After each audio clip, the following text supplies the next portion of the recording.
المغربي عنده كلمته وعنده كذا. انت كنت تطرقت على على حضور هذا المدرب المغربي اللي الركراكي. الركراكي اللي جاء في وقت. سي فري اي مدرب يكون هو اللي حضر المجموعه وحضر انه يمشي ومن بعد يجي النوتر يديه بطريقه هذه، تكون صعيبه صحيح. تكون صعيبه للاعبين، مش صعيبه اللي هو يسادابت يجي في ليكيب. حضور اللاعبين واش راح يقراو بعد لو كان يكون فيه انهزام، كيفاش يجي لو جوار لا يتي لي ايكارتي زياش لا يتي ايكارتي النصيري بار ايضا. باسكو حنا كاع نعرفوا هالي حمد لوزيتش الله اللي ايضا، ثلاث لاعبين ثلاث لاعبين من طراز اللي يلعبوا في اوروبا ويلعبوا في انديه كبيره. تشوف باللي علي لوزيتش نعرفوه احنا كجزائريين عنده طريقته الخاصه انه يطبق لا ديسيبلين على كل واحد. صدير عنده عقليه كما احنا نقولوا لو ميليتير، صدير ريغلو.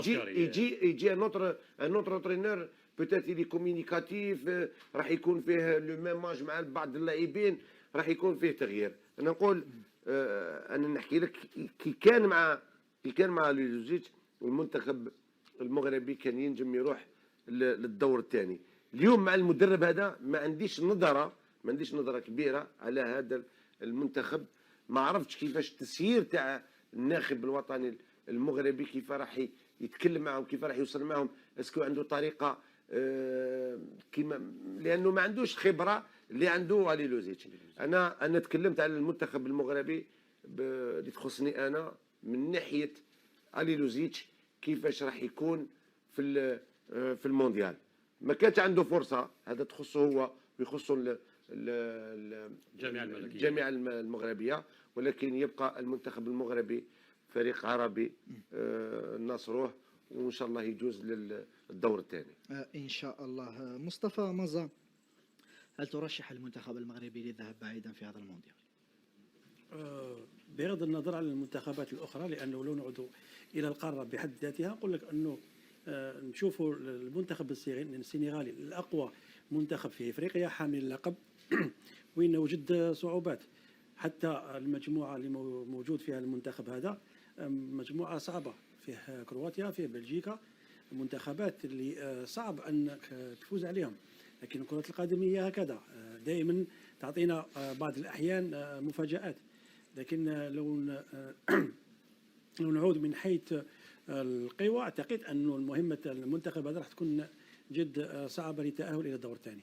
شكرا جزيلا مصطفى مزا. فريد مطاوي، هل ترشح المغرب مثلا للذهاب بعيدا في هذا المونديال بكوكبة من لاعبين مميزين يتقدمهم حكيم زياش، نصيري وحتى حمد الله؟ بذكرك لهذا الثلاثي يا عماد، أنا ضد فكرة التخلي على المدرب لا لشيء سوى لإعادة هؤلاء اللاعبين الذين كان علي لوزيتش يعني غير راضي على أدائهم من ناحية يعني هو سبب آخر. هو يعني هو لما تكلم عن الجزائر كانت فريد قال في ذلك الحين، قال كلما يتحدث حليل لوزيتش عن الجزائر يصب النار على الزيت. يصب النار على الزيت. لذلك يا عماد أنا لا أؤمن بالمنتخب أو الفريق المدجج بالنجوم دون الاحتكام إلى مدرب يقف على هؤلاء بكاريزما قوية.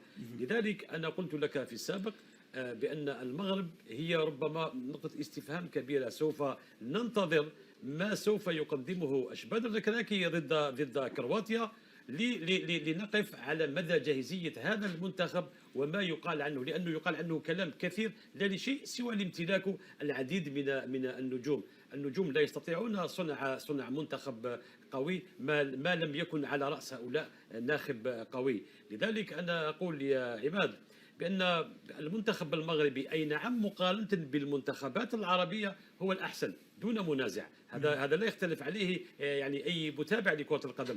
لكن يجب أن ننتظر. عندما قال محمد منذ قليل بأن بلجيكا يعني ليست في أحسن أحوالها، ولو أنها ليست في أحسن أحوالها يصعب على منتخب إفريقيا ترويض بلجيكا بالصورة التي قد يعتقدها البعض. أنا أظن بأن المنتخب المغربي في هذه المجموعة بوجود كرواتيا وبلجيكا من الصعب جدا أن يفتك ولو نقطة مع هذين المنتخبين.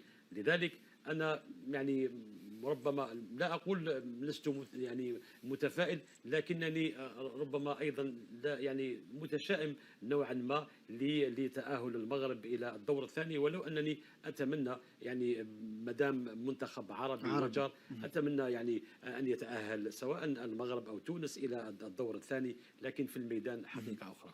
أمين، تونس، السعودية، قطر والمغرب. ربما المغرب وبدرجة أقل تونس من بإمكانه مجابهة منتخبات كبيرة في المونديال.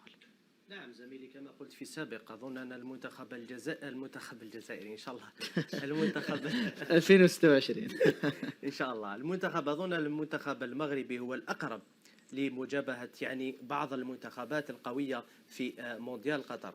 هذا المنتخب الذي يملك كما قال الزميل فريد أرمادة من اللاعبين، ولكن العمل يبقى للمدرب وليد الركراكي الذي ينتظره عمل كبير لإيجاد التركيبة المثالية من أجل تحقيق نتائج إيجابية في مجموعة قوية في المباراة المقبلة التي سيخوضها المنتخب المغربي أمام المنتخب الكرواتي. يعني ستكون بمثابة الاختبار الحقيقي، خاصة وأن المنتخب المغربي في حال الفوز أمام هذا المنتخب الكبير ستكون له جرعة معنوية كبيرة تحسبا للمباريات المقبلة. شخصيا أرى أن المنتخب الوحيد الذي بإمكانه مجابهة المنتخبات الكبرى أو التأهل للدور الثاني من مونديال قطر هو المنتخب